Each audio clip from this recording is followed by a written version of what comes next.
हाय traders. स्वागत है आपका traders club of India channel में। होप आप सब लोग ठीक है। तो स्टार्ट करते हैं बैंक निफ्टी का मार्केट एनालिसिस कल के लिए। कल है 11 जून। आज की बात करें बैंक निफ्टी ने तो 22 पॉइंट्स की हमें गिरावट दिखाई है, जो कि फ्लैट ही क्लोजिंग है, कुछ खास मूवमेंट दिया नहीं ना निफ्टी ने बैंक निफ्टी में।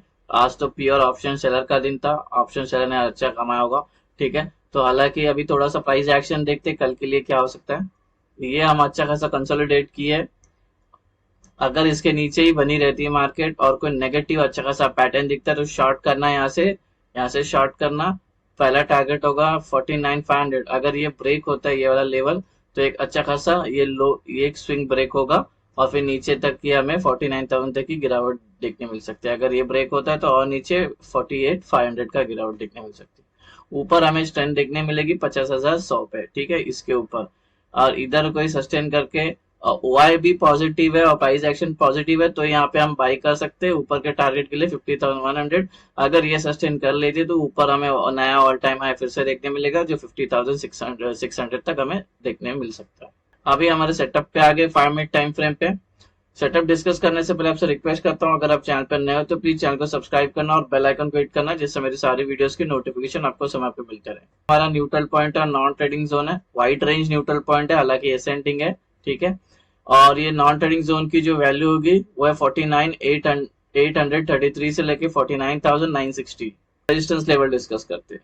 ये रेजिस्टेंस 1, इसके अंदर इंक्लूडेड है प्रीवियस डे हाई। ये नॉन ट्रेडिंग जोन एरिया है और ये नॉन ट्रेडिंग जोन एरिया की वैल्यू होगी 50,148 से लेके 50,250।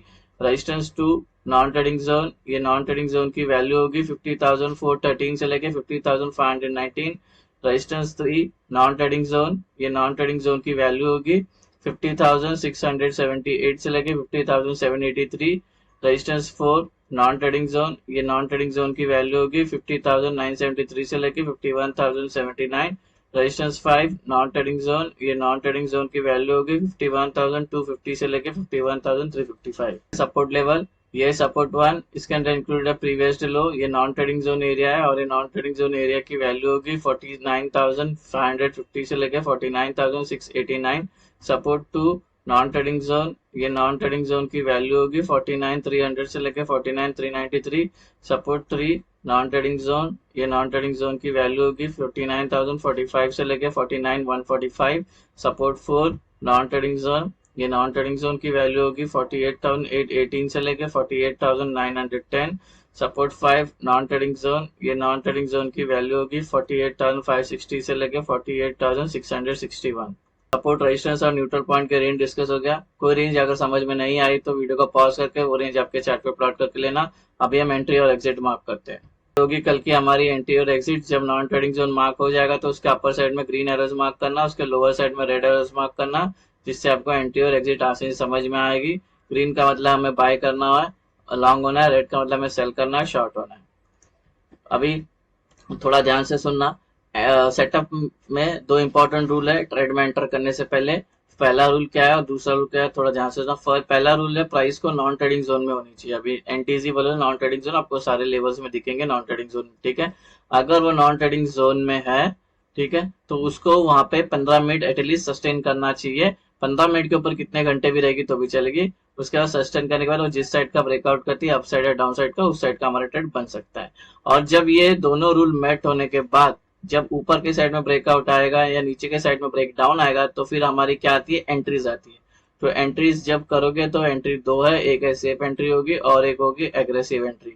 तो ये सेफ और एग्रेसिव एंट्री का थोड़ी देर में बताता हूँ। फिलहाल के लिए ये दो रूल बहुत इंपॉर्टेंट है, इसके बिना हमारा ट्रेड इनिशिएट होगा ही नहीं। अभी डिस्कस करते हैं फ्लैट ओपन की। अगर मार्केट यहीं पे ओपन होता है तो हमारा ट्रेड नहीं बनेगा, हम वेट करेंगे प्राइस को नॉन ट्रेडिंग जोन में आने का। यहाँ पे वो सस्टेन कर लेती है 15 मिनट के ऊपर, उसके बाद वो जिस साइड का ब्रेकआउट करती है उस साइड का हमारा ट्रेड बन सकता है। अभी डिस्कस करते हैं गैप अप। प्राइस यहाँ पर है, अगर ये गैप अप होती है यहाँ पे ये नॉन ट्रेडिंग जोन में तो टेक्निकली नॉन ट्रेडिंग जोन में ओपन हो जाएगी, तो प्राइस यहाँ के फिर रूल नंबर 1 मेट हो जाएगा। रूल नंबर 2, प्राइस यहाँ कर सस्टेन कर लेती है 15 मिनट के ऊपर, उसके बाद ऊपर का ब्रेकआउट किया तो ऊपर का ट्रेड, नीचे का ब्रेकडाउन किया तो नीचे का ट्रेड। अगर ये गैप अप होने के बाद तुरंत गिरना स्टार्ट करती है या और ऊपर जाती है तो हम ट्रेड नहीं लेंगे जब तक प्राइस नॉन ट्रेडिंग जोन पे कंसोलिडेट नहीं करती है। ठीक है, एग्जांपल के लिए गैप अप होती है और गिरना स्टार्ट होती है, और इस नॉन ट्रेडिंग जोन सस्टेन करमिट के ऊपर सस्टेन करमिट के ऊपर सस्टेन करमिट के ऊपर सस्टेन करमिट के ऊपर सस्टेन कर लेती है यहाँ पे। उसके बाद ऊपर का ब्रेकआउट आया तो ऊपर का ट्रेड, नीचे का ब्रेकडाउन आया तो नीचे का ट्रेड। अगर एक gap up non trading zone के बीच में कहीं पे ओपन हो रही तो हम ट्रेड नहीं करेंगे, पहले प्राइस को नॉन ट्रेडिंग जोन में आने देंगे, उसके बाद सस्टेन होने देंगे, उसके बाद जिस साइड का ब्रेकआउट करेगी उस साइड का हमारा ट्रेड बन सकता है। करते हैं गैप डाउन। प्राइस यहाँ पर अगर एक गैप डाउन सपोज यहाँ पर होती है तो ये टेक्निकली नॉन ट्रेडिंग जोन में ओपन हो जाएगी। फिर रूल नंबर 2 क्या, प्राइस इसके अंदर सस्टेन करती है 15 मिनट या 15 मिनट के ऊपर कितने घंटे भी, उसके बाद ऊपर का ब्रेकआउट आया तो ऊपर का ट्रेड, नीचे का ब्रेकडाउन आया तो नीचे का ट्रेड। अगर एक गैप डाउन होने के बाद ऊपर जाने लगती है या और नीचे आती है, यहाँ पे रुक नहीं पाती है, तो ऐसे में हम ट्रेड नहीं लेंगे, पहले वेट करेंगे प्राइस को नॉन ट्रेडिंग जोन में कंसोलिडेट होने का। एग्जांपल के लिए गैप डाउन होती है और ये ऊपर जाने लगती है और यहाँ पे सस्टेन होके नॉन ट्रेडिंग जोन में यहाँ पे रूल नंबर 2 मेट होती है, 15 मिनट के ऊपर सस्टेन कर लेती है, उसके बाद ऊपर का ब्रेकआउट किया तो ऊपर का ट्रेड, नीचे का ब्रेकडाउन किया तो नीचे का ट्रेड। अगर gap down non trading zone के बीच में हो रही है तो हम ट्रेड नहीं करेंगे, हम पहले वेट करेंगे प्राइस को नॉन ट्रेडिंग जोन में आने का, उसके बाद सस्टेन करती है और फिर 15 मिनट के ऊपर दोनों रूल मेट होने के बाद फिर ये जिस साइड का ब्रेकआउट करती है उस साइड का हमारा ट्रेड बन सकता है। टारगेट कैसे लेना, एग्ज्यूम करते प्राइस अभी यहाँ पर है, दोनों रूल भी मेट हो गए, ब्रेकआउट आया, हमने ये हमारे ऊपर का ट्रेड लिया, टारगेट 1-2 होगा। अगर ये वाला ऊपर का ट्रेड लिया तो ये वाले 3 लेवल होंगे टारगेट, अगर ये ऊपर का ट्रेड लिया तो ये 2 लेवल होंगे टारगेट। सेम वे हमारा प्राइस सस्टेन करके दोनों रूल मेट होने का ब्रेकडाउन आया, नीचे का ट्रेड लिया, ये 3 लेवल होंगे टारगेट। अगर ये नीचे का ट्रेड लिया तो ये वाले होंगे टारगेट, अगर ये वाला नीचे का ट्रेड लिया तो ये वाले होंगे टारगेट। तो सारे टारगेट आपको ऐसे ही लेना है। का डेटा डिस्कस करते हैं, ठीक है। हमने जो स्ट्राइक प्राइस पे सबसे ज्यादा ओपन इंटरेस्ट बिल्डअप है, कॉल राइटर्स और पुट राइटर्स सबसे ज्यादा जिस स्ट्राइक प्राइस पे है उसका हमने लेवल मार्क किया, तो उस पर डिस्कस करते हैं। लुक गाइस, अगर हम अप ट्रेंड में चल रहे हैं तो ऊपर हमें एक रेजिस्टेंस फेस करने मिलेगा ओपन इंटरेस्ट का, वो है 50,600।